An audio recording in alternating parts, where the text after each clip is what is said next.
They have released the dog. I'm Lil Rick the gamer, do it 100% gamer, bro. No one else working hard, I would do it for the gamer show. Can't contain my flow. I need to play a game for sure. Maybe RTS, RPG, or maybe even MMO.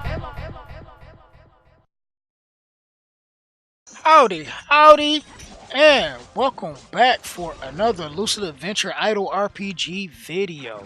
Today we're going to talk about our weapons, because I've been in the Discord chatting with people, and if you're not a part of the Discord, you should join the Discord. Link to that will be in the description box below, also in the pinned message down below. But people talk about it in my Discord, talk about like the weapons and everything, what I'm using here, what I'm doing there, and I'm forever explaining the same thing every time I get this question. So I figure this is definitely an important thing to talk about, and that's setting up your gear for what your team is going to be doing in each location. And I probably vaguely talk about this in like other videos, older videos, future videos, just kind of vaguely do a rundown of it. But this video, we're just going to go right into your gear and everything, your weapons, the prizes, and all of that stuff. Alright, we're going to start with Ho-Ho. Like, Ho-Ho stuff is automatically active. The treasures, they're automatically active. As long as you have the treasure, it's active. So you're good to go there. But when it comes to your characters, you have to equip the gear in your weapon sets. So everything is going to happen in your weapon sets. Now, we're going to start from PvP on down. So for PvP, Return, Subjugation, and your Abandoned Mindset, once you have these set, they're going to automatically be used. So for your PvP set, you set what the weapons that you're going to use for PvP. Once you jump into a PvP match, it's automatically there.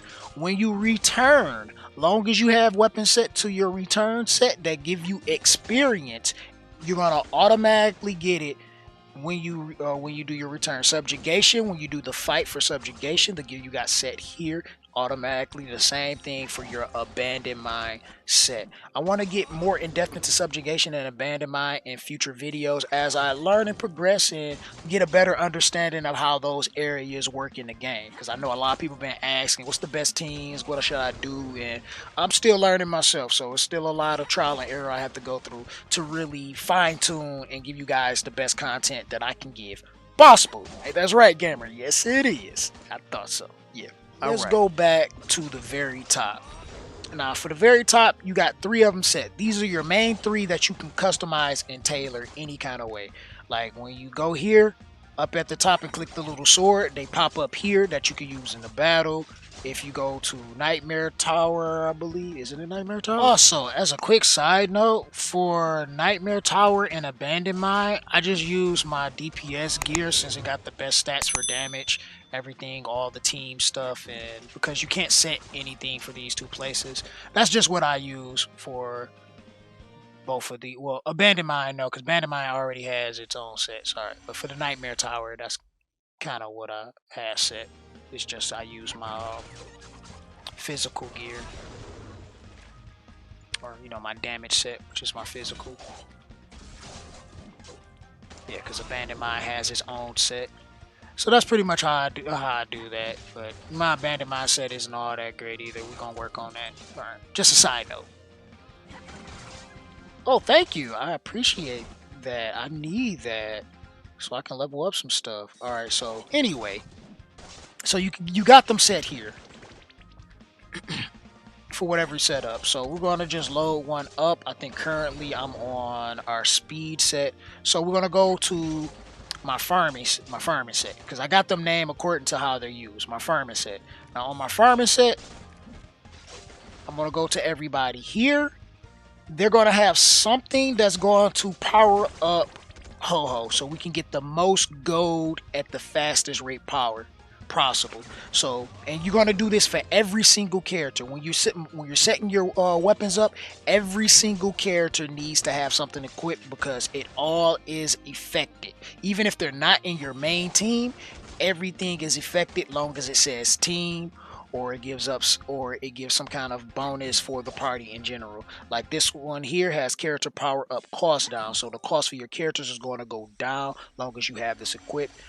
Try to have a one of your prizes to match. Not everybody has prizes that matches up with each area of the game, so you just throw in what is and it doesn't matter from there. But long as it matches up with what you're doing in the game, then it's cool. Now here we got the gold acquisition time down. You know how I feel about that acquisition time down, but we can't invest solely into it because sometimes you got to make a decision on what the character is going to have. Like this one's gold acquisition, so we get more gold for the amount of time that it is. Another time down here, and we just keep going through the list, and every character should have something that's going to contribute to your gold and amount of gold. So this is my farming set.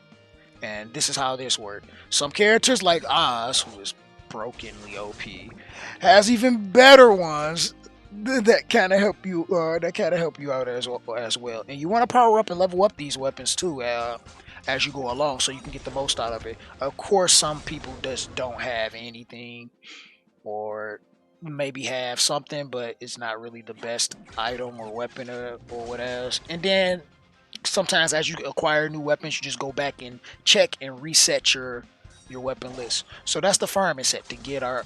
Now the swift set. The swift set is for you to be able to clear as fast as possible. That's what we're on right now. Clear as fast as possible. And what this do is it gives you. Oh, we're on 1 time speed. Rip the dream.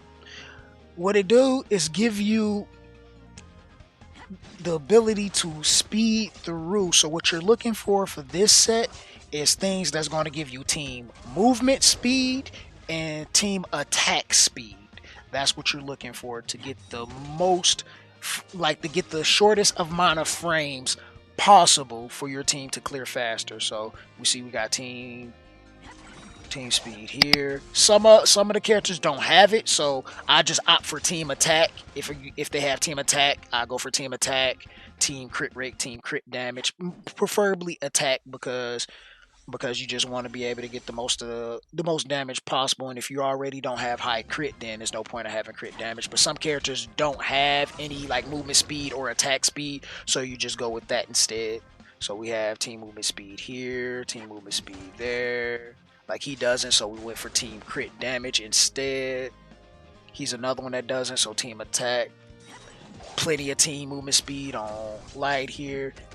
Team movement speed and team attack. So this is what we're doing. She didn't have one, so I was like, I'd rather just get as much damage as I can possible. So I went for the team power bonus power up because power ups are strong. You know, our team movement speeds, movement speed. So everybody down the line should have something for, and this was just like the best. I was like, all right, let's round it off and give ourselves the most damage that we can have with team attack, crit rate, and crit damage. I'm like, all right, arms, let's go. Let's do that. So this is what you're going to do for the Swift set. You can name whatever you want to name it, though. I just call it Swift because Summoners War, right? Anybody? I'm pretty sure plenty of you probably play Summoners War out there. I still play. If you come by the stream at twitch.tv/Gabadoo2088, you might catch some of it there. But besides that, now we have our physical set. Now this one I use once we start getting close to the wall. When it started getting difficult for us to climb and difficult for us to climb and a lot harder for us to kill things in one hit, this is when this is important to switch to this set. Now with this set, you're going for as much team attack, team crit rate, team crit damage, but you're looking for mostly for team power up and enemy weakening. If you can get these on not just your weapons but your prizes as well, that's going to be beneficial. You want to get that because you want that multiplier. So you're going to look for that first, and then your team attack, crit rate, and crit damage second if they don't have it on their skills. So like he doesn't have one, so we got team attack here because she doesn't have one. team movement speed because he doesn't have anything else better. So why not just be a little bit faster, right? Got team crit damage here. So not everybody has it, but you just want the most damage that you can get out. Team attack. So I know it's going to be plenty of people that have team attack and everything. So it's like, all right, if this person got team crit damage, is might as well kind of like throw that on, or like team crit rate, might as well throw that on. As you build and you get more crit rate, then you know you can optimize for crit damage. So we have monster weakening on her, team attack and team crit damage. This is probably one of the best that you can have. Legendary. We got the team power up again there. Swordsman is just killing the game. Team with team attack and the team power up, and then it gives you some defenses on top of it. Of course, she gotta have something. Like, why wouldn't she? Double team attack, then you get team movement speed and team power up bonus, which is insane. You OP thing, you ass. Weakening monster here. Team crit damage is here. We got team attack here.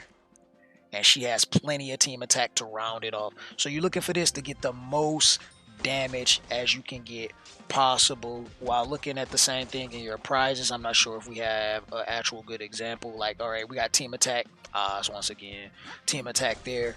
So whatever prizes that give you the most, if not, just give whatever that gives that character the best stats, because not all the prizes have something. And then I don't have all the prizes either. See, like some of the characters I don't have any prizes for, so that's what you're going for when you're setting up for your damage to get the most damage out of your character. I wonder if we can still run here, but we're gonna throw it back on this one. So that's what you're doing there. Then you got your karma weapons. This you don't get until after level 60. Once you get that 60 gap, hit that 60 gap, you're going to have to farm for your karma. You get red karma for your physical, blue karma for your magic, and then you need this dust. You need this dust, which you get dust from the weapons. Like, what's one good example? So you go to the details, you click on the weapon, go to the details, and you go to disassemble, and you disassemble a weapon that doesn't have the stats you're looking for, or you're not really focusing in on powering up that weapon. Let's do somebody that we're actually working on right now. I think I actually want to wait to get this. That's team power up right there. Alright, this one's probably one I can do. So we just go to disassemble, we get that, bam. We're gonna go to another one. What's this one? Yeah, this one has no stats that really is relevant that we can care about, so we're just gonna assemble that. Then we go to karma weapon, and we can sit and just make some. And we can sit and make some karma weapons. So I'm just gonna go ahead, knock out 2 of them real quick for him. Well, now we got 2 of his karma weapons and 1 of his bless. Then you get this high purity karma that you can use for various things. You can use it to power up your karma weapon. You can use it to buy karma weapons in the shop as well. You can see it up here at the very top, the amount of dust you have and your karma. So we can go here into the shop, and I believe no, not the PvP shop. It's the rare shop. The rare shop. So you can see you got the blessed karma. It costs 600. After you do so much of it and make so many karma weapons, you can get it. So you can just get a blessed karma weapon from here, if that's your fancy. Which can give you another one. I know at first you're probably going to want to power up karma weapons. So now we got 2 of his karma weapons, and they give you insane stat boost too. With his team crit damage, all this extra crit damage that he gets. This one look like more acquisition stuff, so this is going to be good for my farming set. That's going to be great, so I should probably put that on for farming set for him, because I'm probably sure he doesn't have anything at all or anything good. So it's like you get to unlock that stuff as you go along with the karma that you can get from a couple places. You can get from after you pass stage 80 and Origin, you get it, and then you also get it from the abandoned mine, but I believe you got to be over 50 or so. I don't quite recall, but I know It changes every day, but you got to be over a certain level. I haven't really hit that mark on Abandoned Mind yet because I'm just not optimized for it, and I really haven't. I just do it just to do it, so I really haven't like focused in on what's the best way of doing Abandoned Mind. But as I progress and start learning more about that, I'm definitely going to make a video for you guys talking about progressing through Abandoned Mind. So mostly I just go through the stage 80, which you kind of got to be strong, and you need a really strong magic DPS. Most of you out there will be using Oz. I know some people use Light, so you'll be needing them to strong, and you'll probably have to use your little power up boost up here at the top just to do it when you first start, because like I can't auto through it. I have to like manually click these and make sure I have it active once I get up there. I'm currently like held at 83, but I'm not looking to push past anytime soon. I'm just farming for karma so I can make more karma weapons. This is pretty much the rundown for the inventory and everything, what you have for your gear and all of that stuff, and me breaking down just the sets and how you set and everything, all of that stuff. Like, it's not much to it, but I know a lot of people are confused by it and or completely oblivious to the knowledge. So I'm making sure I share with you guys so you all can progress, get up there, be strong, and all of those good things. So if you like the video, make sure you smash that like button. That greatly helps the channel grow. Make sure y'all come hang out in the Discord. A lot of good stuff there. And you can sit and talk about and get the early knowledge. Get the early knowledge before I even post a video there. Before I even post a video. Here. Yeah, here, gamer. That's right. Yeah. Alright. Also, subscribe to the channel. Turn those post notifications on so you can see the videos when they go live. And this is your host, Gamer Dude 2088. And I will see you next time. I'm out. Deuces.